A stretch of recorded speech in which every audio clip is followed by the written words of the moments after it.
Alright, we can go ahead and get this started. Good afternoon. Hello everyone and welcome to a live stream. Let me just turn this music off. I'm kind of liking it though. Nice little pop. I wasn't sure what it got off to kind of a rough start, but it got going nicely too. So great. Well, welcome. Good afternoon. This is a live stream for DGSD 101, Intro to Digital Studies at the University of Mary Washington, and I'm the professor for this class. My name is Zach Whalen, and here I am. So it's week 2, day 4 of our summer term, and it's hot today. A little less hot supposedly than yesterday, but it feels pretty rough out there if you have to go outside. It is supposed to rain later, which is going to be nice, so I'm looking forward to that. Although it was supposed to rain sooner, now it looks like it's going to rain this evening, which is still fine, but you know, it would have been nice to have a little bit more rain sooner than later, but we'll see. We'll be fine as we are. My garden needs some watering, so I'm kind of waiting. Should I water it or should I wait for the rain to water it? You know, I'd prefer the rain to water it, but I might have to just go out there with a hose. The garden is growing in very nicely though, so far this summer. Much better than I expected, really. We've already had cucumbers and tomatoes, so I was very excited about that. Okay, so week 2, day 4. This is nearing the end of week 4, obviously. So this will actually be my last stream this week. So this is the last new set of content and ideas. But it's really just what I'm doing here is just building on what we've already got. So there's nothing out of left field coming today, I hope. But I hope today is useful because what I want to do today is really talk about your writing. You are working on these web literacy articles, and I have some advice. I've seen them. I've looked through most of them, maybe not all, but I've looked at most of them. And I see a lot of common mistakes, and I want to talk about some of those. And if you are willing, I would be interested in putting your article on screen here on my live stream, and then talking about and critiquing it a little bit.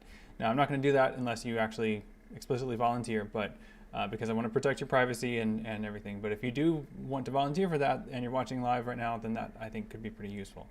So just think about that for now, and then we'll get to that in a little bit. Okay, so Morning Paul is asking, would you rather have rain or snow? I mean, like right now, rain would be great. I think snow would be a little bit much to ask for. I gotta say, like as a homeowner and someone who therefore has to shovel the driveway, snow is not as much fun as it used to be, you know, when I was a kid. So I definitely like. I mean, rain in the summertime is nice, you know. Rain in the wintertime, it's not so good. But rain in the summertime, yeah, I'd rather, it's fine, it's nice. Okay, great. So I'm already seeing a couple volunteers in Discord. That's good. So when we get to that portion, I'm going to talk kind of in general first, and then when I get to that specific part, then I'll ask you to share the link to your article so I can pull it up here. And I think I've seen both of yours actually, Noah and Colin. So I might have some things to say about it, but we'll see. All right. So week 2, day 4, and here are your goals and tasks for today. You should be reviewing and commenting on other articles. So I want to really emphasize that because I've seen in looking through them that some of them do have lots of comments, some of them have none. So there's an opportunity for you to do this. I want you to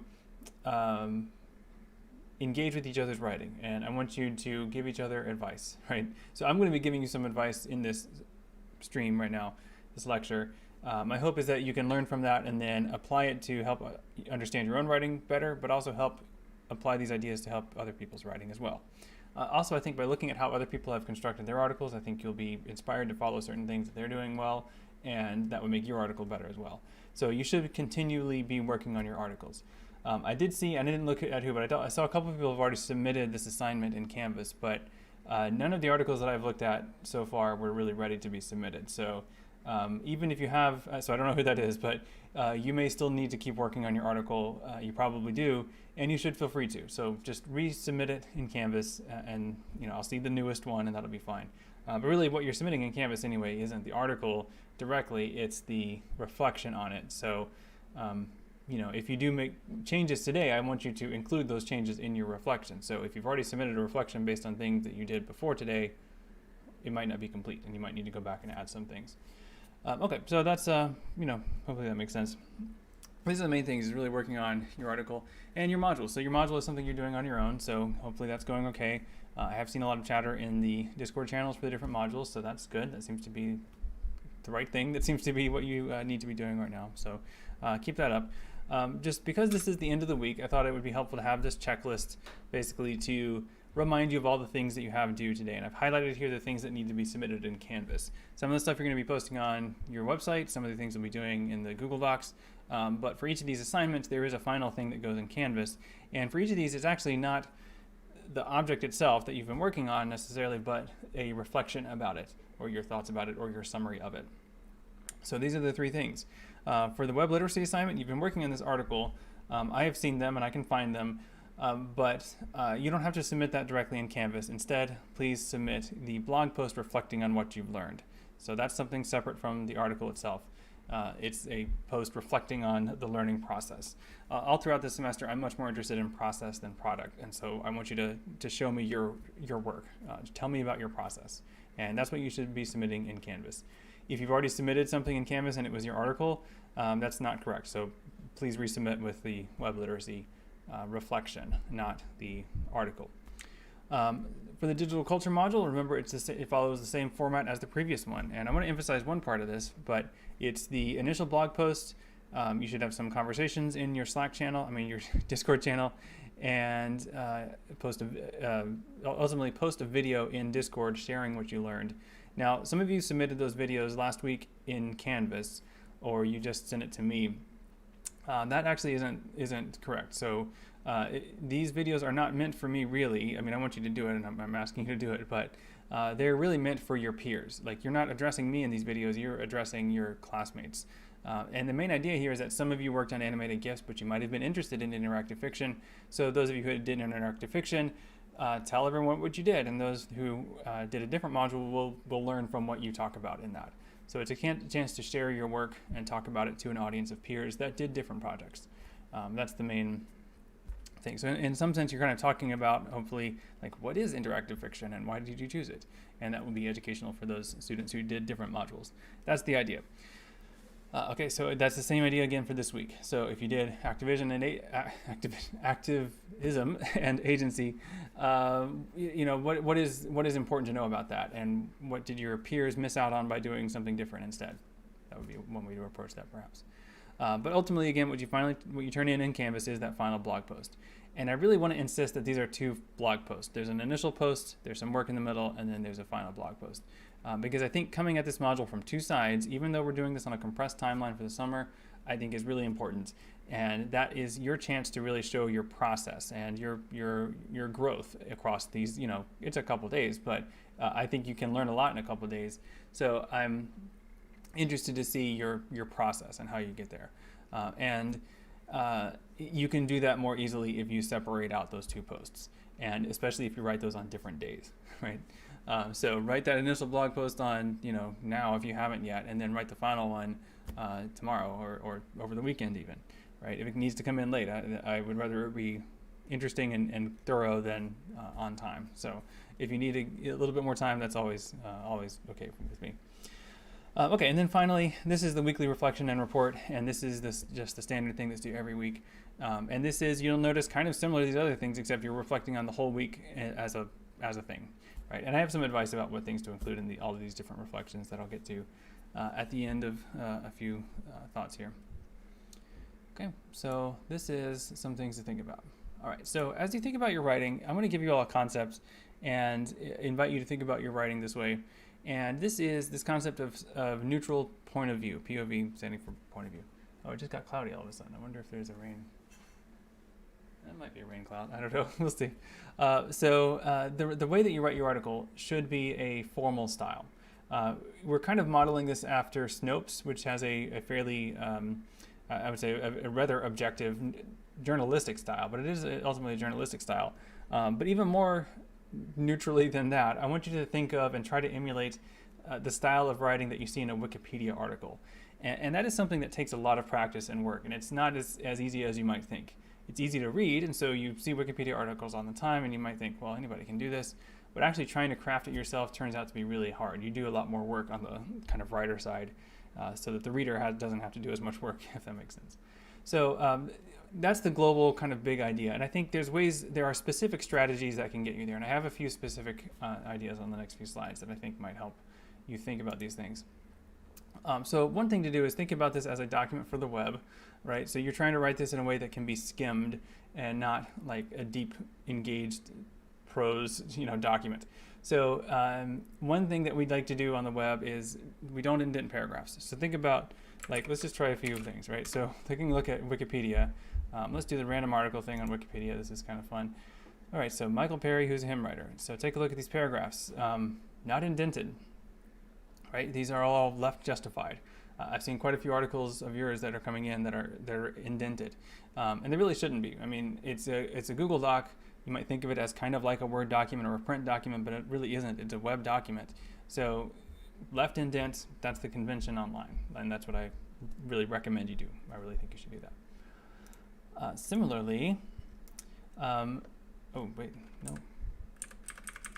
Well, I put these in a slightly different order than I meant to, but similarly, avoid long paragraphs. So if you look at this, I mean, this is I don't know anything about this person, but this looks like a pretty typical Wikipedia article. And if you notice, the paragraphs are 3-4 lines long at the most. And that's really what you generally want for web writing, is you want to get to the point very quickly.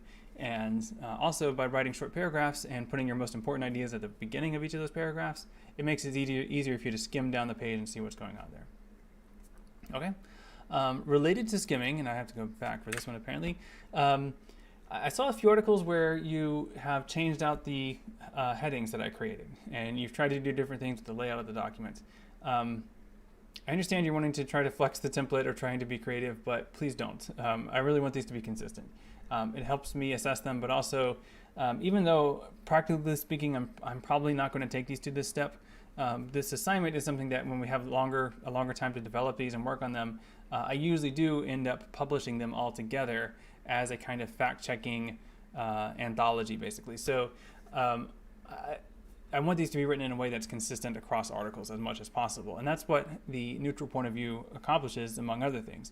But having those headings and making them consistent makes it easy for your peers, especially, to review your articles as they see them. So please use my headings. If you need to add additional headings or subheadings within those, that's fine, but use at least those basic ones there. Okay, so I will, and I think, I forget whose was which, but Colin or no, I might have had some suggestions along those lines in yours. Okay, this is a big one. Avoid first-person pronouns. Really, you should never use a first-person pronoun in an article like this unless it's a direct quote of someone saying it. Now, I'm not usually against first-person pronouns in research papers or like persuasive papers or analysis papers or things like that, but that's not what you're trying to do here. You're trying to write in a formal, neutral, objective way, and in formal writing, you really do want to avoid first-person pronouns. So this is, what you're trying to tell me in this article is the truth, not what you did. So when you're using first person, you implicitly sort of make yourself a character. You make yourself a point of view. You become part of the story, but that's not what we want to do here. We just want truth. We don't care who you are. I mean, I personally care who you are, but as a reader of your article, we want to address the reader who doesn't know who you are and doesn't care, but they just want to know, is it true or not? And that's what they need to see. They don't need to see your journey to how you got to know whether or not it's true, right? I mean, I am interested in that. That's where you, the kind of thing you would put in your reflection, but the article itself should get straight to the point and very neutrally and objectively as possible tell the truth. And one way to avoid that, or avoid the opposite of that, I guess, is to really try not to use first-person pronouns. Certainly not second-person pronouns either. So really avoiding pronouns as much as possible, avoiding personal pronouns as much as possible is probably the way to go, or another way to put that. Okay, related to that, one thing, and this is one reason why writing instructors all along maybe have told you advice similar to this. If you avoid first person, you avoid falling into certain bad habits of writing, where you say certain things like, in my opinion, or as best as I can tell, or anything like this, because these are little phrases that don't actually add anything to the sentence. They don't add any useful information to the claim you're making or the statement you're making. All they do is undermine it. They just weaken whatever statement. They qualify it. So they're saying, it's a way of saying, well, this is the truth, but it's just my opinion. I don't know. So it's a way that you're not being confident in what you're saying. And that's what it comes across as for your reader.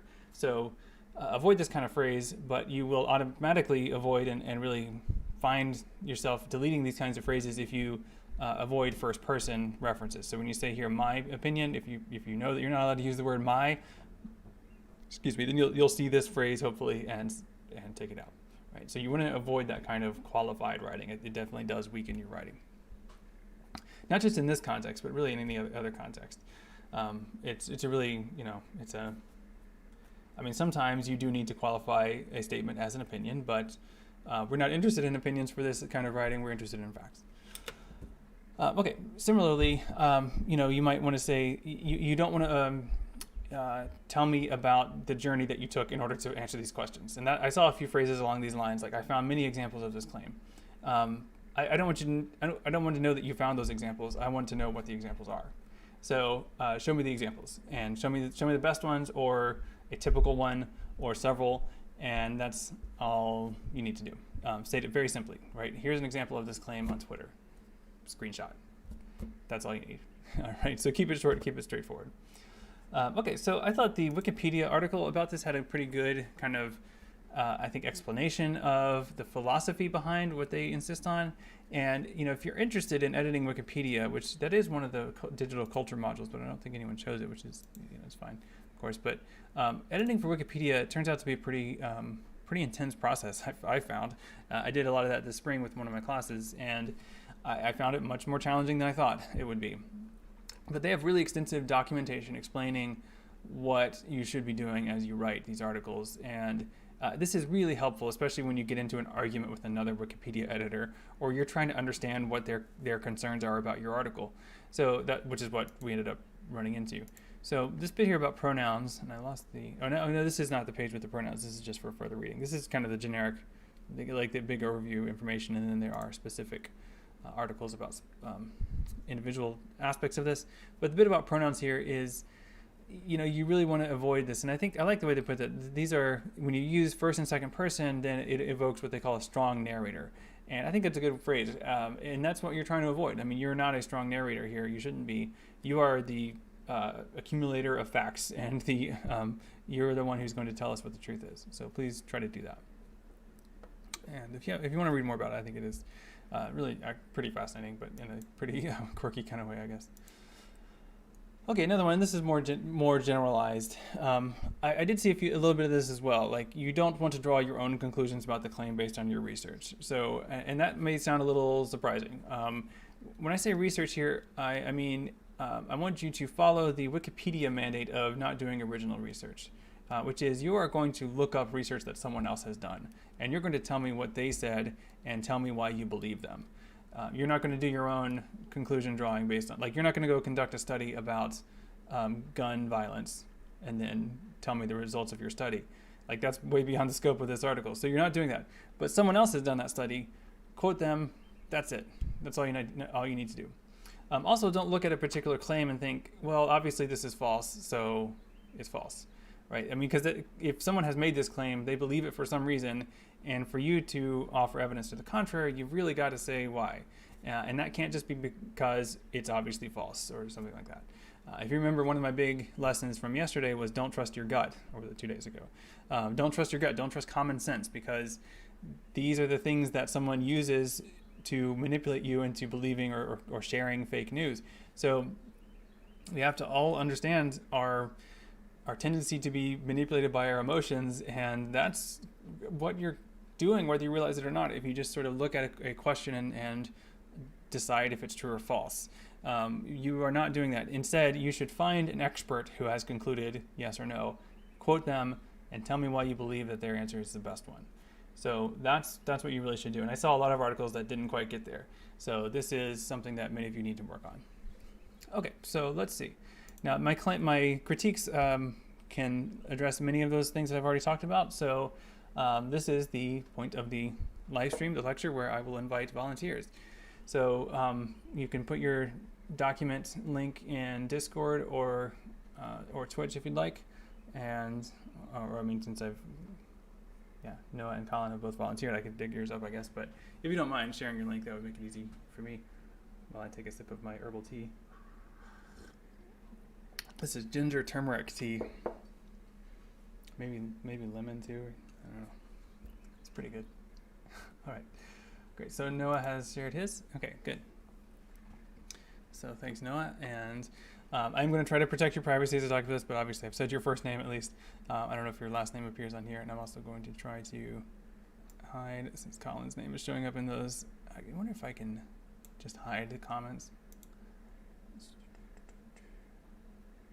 Yeah, okay, so I see you're already in there editing it as I go, so that's good too. I wonder if I can hide. I'm just trying to see if I can hide comments, because I don't want to, reveal other people's identities either. So, okay, we'll do it like that. Hopefully that's good enough.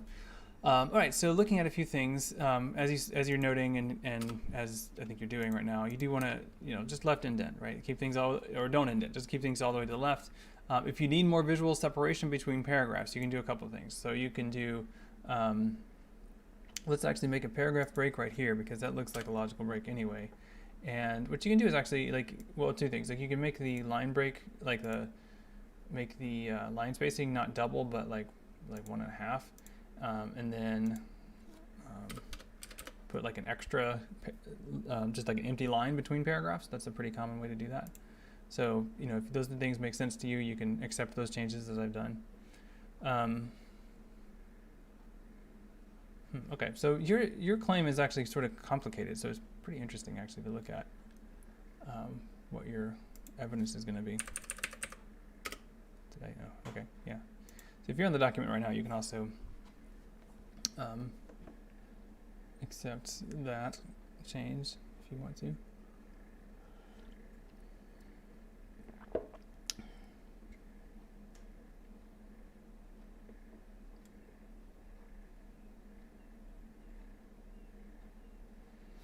Okay, so I'm going to give you kind of pretty, I guess, detailed copy editing advice, if that's all right. So chief claim, well, the claim itself is false. It does point to a few bigger issues. Correct. I think that's a good transition into this final section of this paper, or this article. So good. And I wonder if there's a more precise way to say this than point to. I mean, it does maybe resonate with a few bigger issues, or it does have a few there are a few issues that are important to acknowledge related to inequality, something like that. But I think that's probably fine. Grammatically, though, this one, the first issue being, this is actually a sentence fragment. So, well, it's close to a sentence. I mean, it's the way you phrased it. It sounds like a sentence fragment. So, a stronger way to say this might be the first issue is racial inequality among races. I think that's what you meant, right? But when you say being, it sounds like it's a dependent clause on the thing that came before. So, hey, good. Yeah, you're changing it so, as I speak. And so similarly, you got being down here, the other issue being housing, right? So, okay, so your two sources, it seems, are the CDC and Fairfax County government, which is probably good.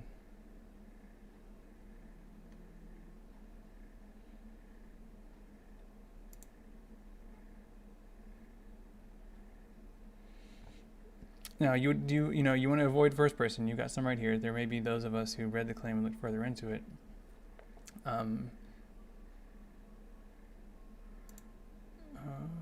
Yeah, I'm not really sure what you mean by that, but it's really not necessary because we're not, again, we're trying to avoid this idea of us, like the idea of us as the narrators or the editors. So surely there's an example of someone making this claim, or there was at some point, in order for the CDC and for, in this case, Fairfax County to debunk it, right? I mean, they might not, I mean, their main role isn't a debunking organization, so they don't necessarily have the same motivation we do to try to share that origin. I don't know, I wonder what you've tried to search for, but I have some more advice too, but I wonder if,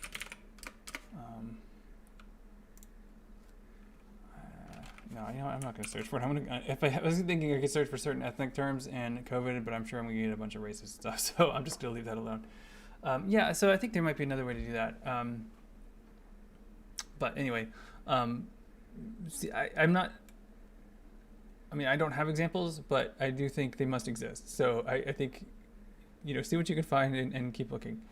Okay, some more advice about the headings, right? So you don't need the quote marks because that's the title of your article. It's just that. And I want you to answer it right here. So like, it sounds like you're saying no, right? So that's really what you need for that. You should make these headings. So let's make this one not just having bold type and larger, but actually make it a heading. Use the actual structural elements of the document. So let's make that a heading 1 and make that also a heading 1, and then make these like heading 2. But I'm going to also recommend changes for these as well. So I would say, what is my template? I'm forgetting my template now. What my headings were. So some examples of this claim. That's what I'm looking for. Oh yeah, somebody's been messing with my template. But no, don't mess with my template. So it's not so much the introduction. What we want to see is we want to see some examples of this claim, and that sounds like what you're writing about down here. But you can just reorganize these if you'd like. I actually kind of like, there's sort of a pun in your title here, the spreading, but what we really want is some examples of this claim. I mean, because the spreading of information is kind of like the spreading of the disease. I mean, there's a nice little play on words there I think you're making, but that's not exactly what we mean. So really this is the background that you've provided here. And then I like this idea, the bigger picture. But really what we want to know is evidence. I mean, I think these are good things that are actually part of your background. So after you move this examples section up higher, then I think this would be a good continuation of the discussion you started in the background part there.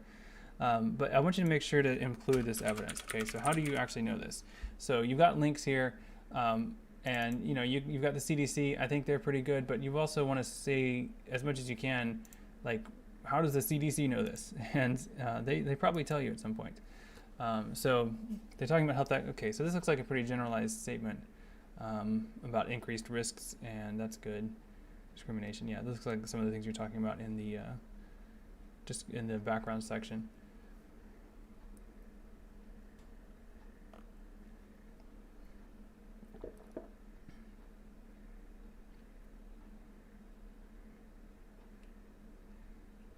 Yeah, so I'm not going to have time to look at this whole thing right now, but one thing you want to do is like click these links and look at these footnotes, because there might be not just the CDC, but an actual like study that they're citing, and that's usually what they do is that they'll look at actual medical research and then tell you it.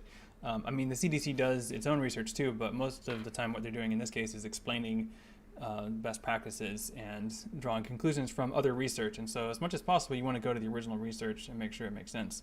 I mean, I think you can trust the CDC to be fairly neutral in terms of what they're talking about and how they summarize that research.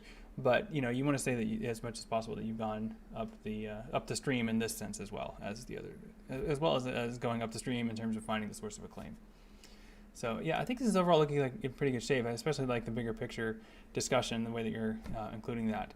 But see if you can find specific examples, and you know, if you can find a specific statement from the CDC that directly rebuts that claim, that would be a great bit of evidence to include there. So yeah, a little bit more work on this probably, but not too much. I think it's looking good. Okay, yeah, so Noah did ask a question. Should you use MLA citations? Yeah, please do use MLA style citations if you can. Yeah, and honestly, MLA is not that important really in this case, to just use a citation style, but I'm most familiar with MLA. That's what I usually use. So that's what I'd recommend. I don't have my MLA t-shirt on today, but sometimes I do have a MLA t-shirt on. I have been a member of the Modern Language Association. My membership is not current at the moment, but I've been to their convention many years and served on a committee for them for a few years. So I'm a fan of the organization. Okay, great. So let's take a look. Colin has shared his article as well, so I'm going to take a look at it and see if that makes sense, or see if I can offer any suggestions. All right. So looking at this, one thing I see is I don't see any other comments on it. So maybe people have made comments and Colin's already resolved them, or it could be that there are opportunities for more of you to leave comments on these. So let's do this. Let me offer a couple suggestions. Like again, I'm going to be making these in here, and they will show up to you as suggested edits, and you're welcome to accept them if they make sense. I'm going to make this just like straight up heading, and then make this also a straight up heading one. But I think no is probably more direct just by itself, and then underneath that maybe just add the statement of the fact as you found, which is this, and make that just a regular paragraph, right? Hopefully that makes sense. Yeah, so you've got some examples here. I wonder if there's any way, something's happening with your kind of image layout. I wonder if we can clean that up a little bit. Okay.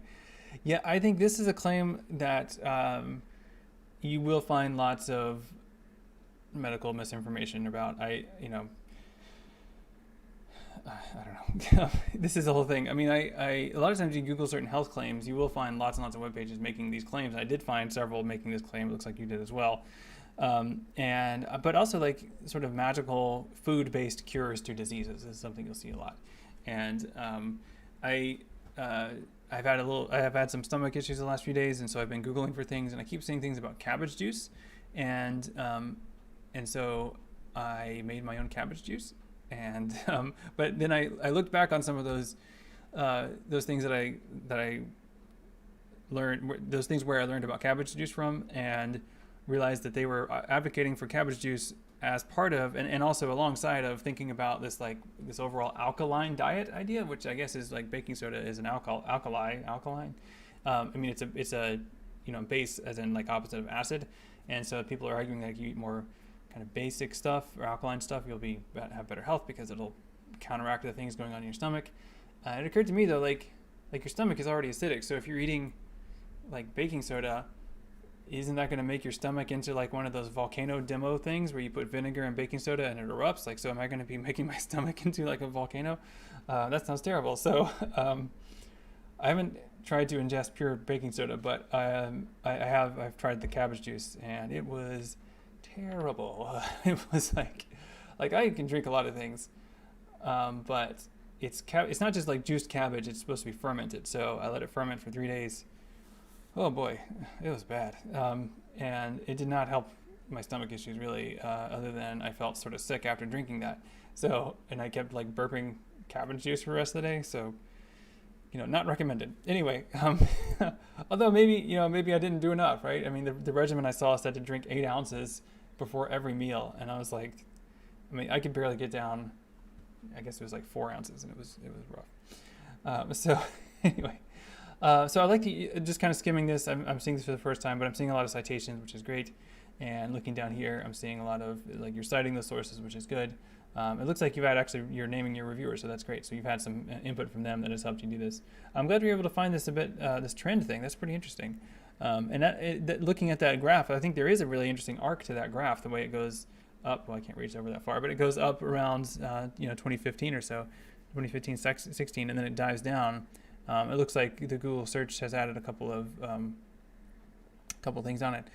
So one thing I would recommend about this screenshot, Colin, is crop out everything that you don't need.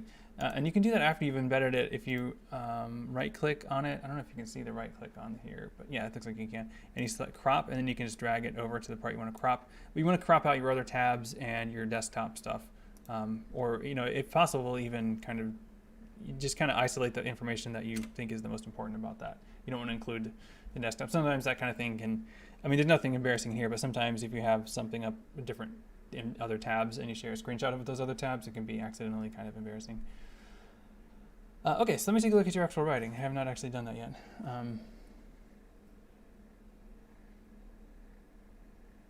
I think that's a very straightforward, very good statement there. Yeah, good.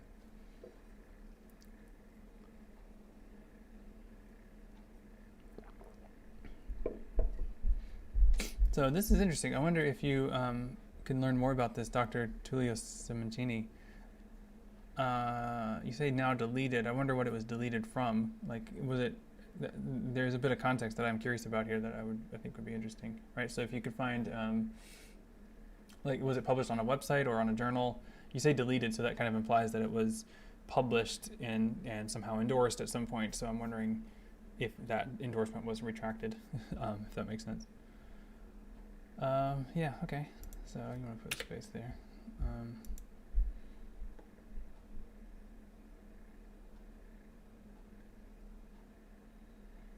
Okay, so I wonder if there's a way to reorganize this sentence a bit here.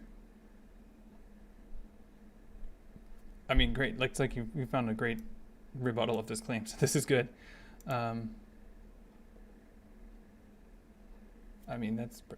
what I need. I'm wondering, your statement about the CDC and the American Cancer Society seems a little strange. I wonder if, the American Cancer Society is, they've been around for a while, certainly before 2017. This article seems to be, okay, that seems like you're getting on the date there. It seems like you're queuing on the date here from this article, but I wonder if, I really think I don't know that you need this really, because I feel like the American Cancer Society does have a really good reputation, and just the fact that you're citing their study here and you've provided the link, and you've also got multiple studies, I think that's great. So I think I don't know if you need that statement. Oh well, you just deleted it. Okay, that's fine too. I was gonna say you might be able to work that in some other way too, but it sounds pretty interesting. Yeah, I wonder. So I think this is great. I think it's nice and straight to the point. If there, and I haven't read through everything exactly. I don't know if you seem to put sentences together pretty well, so I haven't read it in a kind of line by line way. But the I wonder if it might be worth adding something about the bigger context of miracle cures and all the different things that allegedly can cure cancer if you do some Googling, or if you rely on Dr. Google to diagnose or treat your cancer. So yeah, I think that there's a bigger kind of industry around this kind of health misinformation that is probably worth at least referencing to some extent. And that might be where this context could be, that like where the context of this original paper came from. And also, I'm curious about, in your trend search here, like what happened around 2015 or so, whenever these started going down. Maybe there's some discussion there about different, like sometimes you'd have, different websites will be taken offline, or certain results are actually suppressed by Google. So that might have been one of those interventions. And it looks like there's a note there on the Google search thing. So maybe that's something that would give you that context. So that would be interesting to add to that if you'd like. The other thing, so it looks like you cropped out part of this image, but your desktop is still visible there, so you might want to crop that out too. But I think, well, I don't know, maybe you can reposition, but like the heading I thought was useful too, to show what this is a graph of on the Google Trend thing. By the way, if anyone else is trying to do this, let me just pull it up right here. Trends, Google Trends is fascinating and can be really fun. Let's see. I don't know if this was your query, but let's try it. And okay, for the past 12 months, it's not really had much. This does not look like the right. This does not look like the same graph as yours. So what was your query? Yeah, I think you had your query in the original screenshot, but I don't see it now. So let me see. I'm trying to recreate your results. Let me see. Let's try a more generic one. Okay, that's different, but it has the same hump as yours. Baking soda cancer cure. Okay. Okay, yeah, there you go. Yeah, mine looks a little different. I think maybe the time range was the difference, but and by the way, what it does when it does like the up and down, like the 100 and the 0 are not like absolute numbers. Like it's not like there were 100 people or like 100% of people were looking for it at that point, but that within the range defined by the scope of the set of people. So the set of people were like I guess sort of the bandwidth of the people searching, the intensity, that's when it was at its highest. And so that's just a way of saying it. By it being 100 in August 2014 or June 2014, that's the highest it got in that, like relative to February 2005 when there was 0. Yeah, and it's not, doesn't mean no one was searching for it. It just means that relative to how many people were searching later, and then rounded to the nearest integer, I guess. So let's see, what does this note say? Oh, this is saying that their data collection system was changed. Okay, that doesn't really tell you much about this. Wonder, sometimes it's interesting to search for terms together, and yeah, this term being much more generic is so much more popular that it's really hard to compare them because it just really spikes way above and below. But I wonder if we just did baking soda. I don't know. Really, the thing you can do here is you can start to extrapolate by comparison, but comparison doesn't necessarily do much to help you with this. But I guess if you really wanted to get into this, like this would be kind of next level research with this, right? Is go into like news archives and figure out, did something significant happen around 2015 that led people to stop searching for this? Like, was there some major like you cite the study from 2009, but I wonder if there was further studies or information that came out about it that just led people to stop checking in that time period. You know, you might go back into a Google News search and you can sort down. You can do in Google News, you can do the same thing I was showing you yesterday with searching for results within a particular time frame. So you might try that and see if you can come up with that. But that, that's really kind of getting to the point of like original research, and so that might be a bit far beyond what we're doing here. Okay, so I think this one's looking really good. I think it's also, it's relevant. It's interesting. It's relevant to my recent search results, actually, because I also have been advised by different websites that I've been coming across that I should be consuming more baking soda, which I'm not planning to.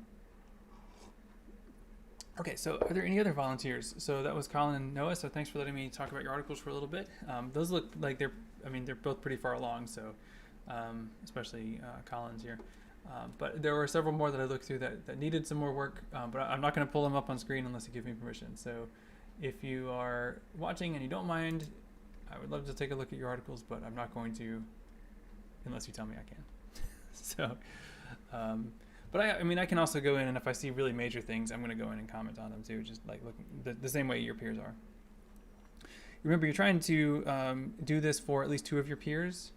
Right, so if you haven't done that yet, please do that. But when I say at least 2, that doesn't mean stop at 2. So if you see them up there and you see an issue that you think you have an idea for, then by all means, let them know. Right, don't be shy about giving someone advice, because it'll help their paper be stronger, or their article be more successful at doing what it needs to do. Okay, so seeing a lot of people online, but you aren't volunteering, and that's okay. I'm not gonna force it. All right. All right, so I have a few more thoughts about your other things to do this week, and I'll share those as I'm doing this. If you decide you want to share your paper and have me critique it on the stream, then you can certainly do that. But I have a few more thoughts just to kind of wrap things up here. So as you're thinking about the end of this week and reflecting on your work, since I am kind of asking for 3 different reflection type things, maybe 4 depending on how you count, I thought it might be useful for me to just clarify what things you should be looking at for each of these and give you some kind of questions to answer or some things to kind of work for. So as you think about this web literacy project, right? So you've learned about a particular topic, obviously, a particular question. But the bigger picture is understanding the information landscape of the web, where information comes from, where news comes from, where fake news comes from, and how it circulates. And I hope that you've learned about this, and I hope that it's been interesting. I find it fascinating, actually. But I also find it like really common sense too, ultimately. Once you kind of learn some of the terminology and know what you're looking for, it is very easy to very quickly debunk a lot of things. And I think that's one of the things that you might have been a little almost frustrated by in the beginning parts of this assignment, because many of you were looking for some claim to debunk, but you found everything's been debunked already. What I hope that leads you to think is that whenever you see something on social media that sounds fishy, it's very easy to find out whether that's been debunked or not. You can simply Google it, and if you find a Snopes article or a fact check article or whatever, and usually there's a bunch of sites that do this, there's your answer right there. Or if you see an image that looks fishy, you can do the reverse image search and find out, what is the original context for this. And I gave you a couple of, the other day when I was having you all work on that on Discord, I had a hard time, I was trying to come up with one that would be hard, but I couldn't find any that were hard because they're all so easy, because you can just do the reverse image search. So, it's the one thing is it's very easy to find out where something comes from on the web. And I think that as a citizen of the web, as a citizen communicating on the web and participating in these platforms, it's up to us to help resist the platform-centric habits that these companies have led us to take for granted, and instead, stop the spread of this misinformation. So sometimes it has to do with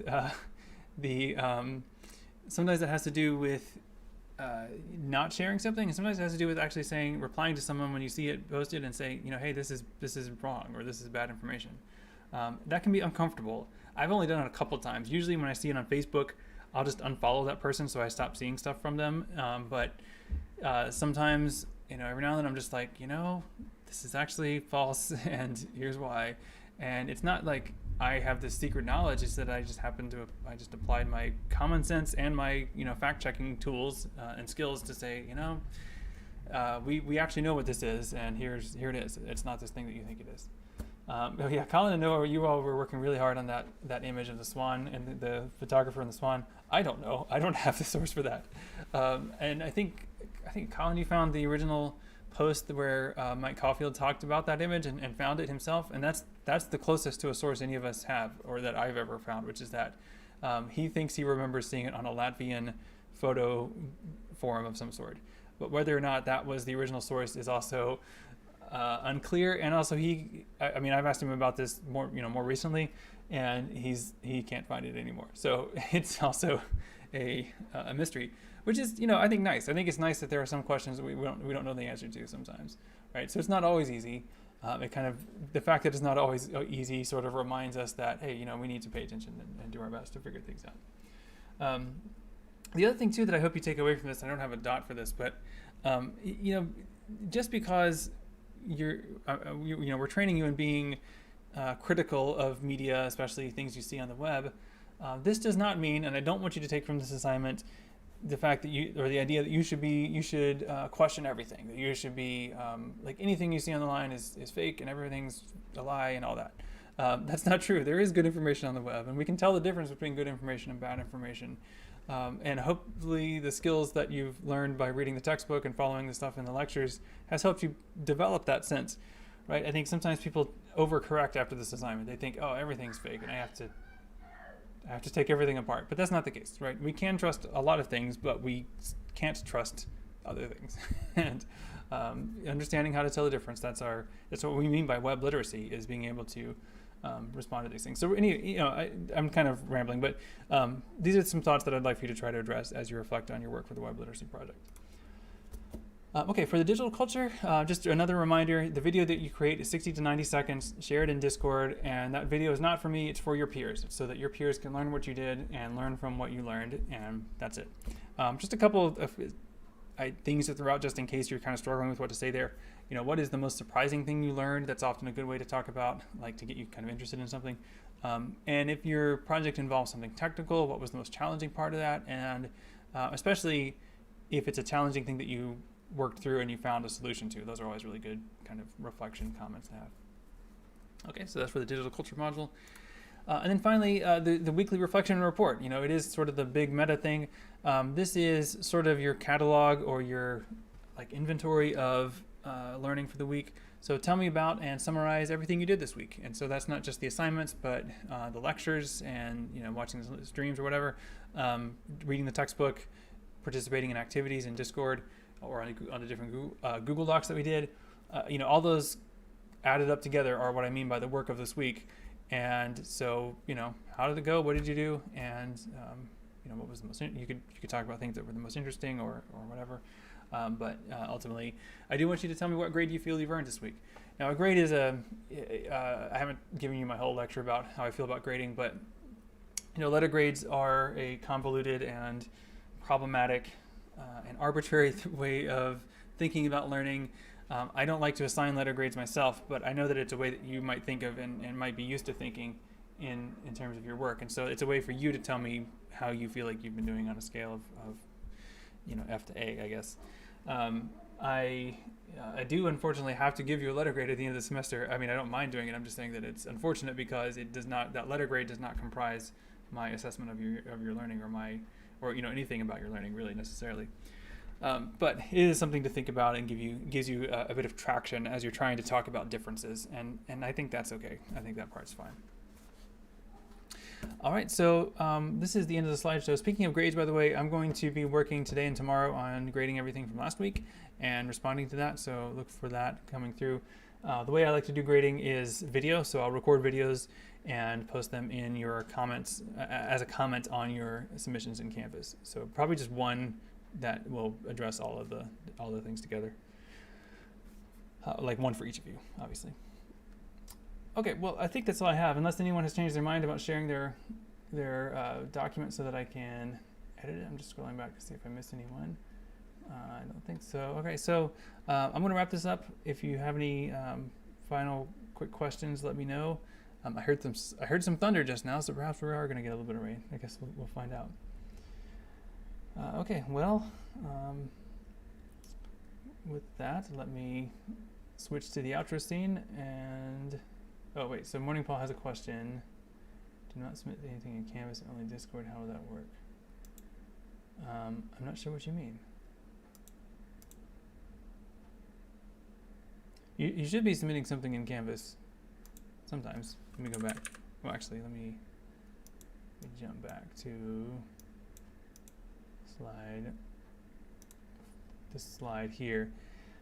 Sometimes you're sharing things in Discord, but for each set of things you're doing, there's something shared in Canvas, and it's usually that reflection statement. So for week 1, it was your Hello World blog post and your reflection on your creativity module and your weekly reflection and report. So that should be it's similar to this week. There should be 3 things in Canvas from week 1, and all 3 of those things are kind of reflection sort of things. And there are other things that you should be doing in Discord, and then talking about in those reflections that you submit in Canvas, if it makes sense. Sorry, it's so many steps, but so please do go ahead and do that. I'm sure you did it on time. I'm sure it's fine. Just go ahead and do that. You can it'll show up as late obviously in Canvas because it just looks at the date that you actually submitted it, but I'll still take it. It's fine. I mean, I haven't graded anything yet, so you haven't missed anything. So go ahead and please do resubmit that. I did notice looking at the numbers that it seemed that there were a few missing, but I assumed that was the case because it seemed like I assumed that people were in your situation where they did it on Discord or on their blog, but they forgot to submit it in Canvas, which is, easy to do. So I don't mind if you need to resubmit it or do it late. Okay, so hopefully that answers your question. I am going to wrap this up and go see if it's going to start raining, and I will be back. Oh yeah, just to tell you, next week will be different. I'm not going to be streaming on, not doing anything on Monday because it's the holiday, but then on Tuesday of next week and Wednesday probably, instead of streaming, I'll probably just post a pre-recorded video because I'll be on a little vacation. But I'll be online. I just won't have this setup for being online. So I will be, I'll probably just pre-record a video and post that on Tuesday and Wednesday to introduce and talk about our big topics for next week and assignments and projects. Kind of like before, it's going to be, one, actually maybe a little bit less next week. It's going to be one big project and not a module, but just a big project next week. So we'll talk about that, or I'll talk about that next week, I guess. All right, well, that's it for today then. I'll be online on and off this afternoon. If you see me online in the office hours, feel free to drop in. Or if you just see me online, with the green dot, feel free to start up a chat if you'd like. Happy to help. And I am happy to take a look at some of these articles. If you'd like, we could even just do a one-on-one video conference and take a look at it together if that would help. I'm here to help if I can. Okay, everyone, so I will, in fact, switch over to the music now and wish you all a good afternoon. And I will see you all next week. Bye.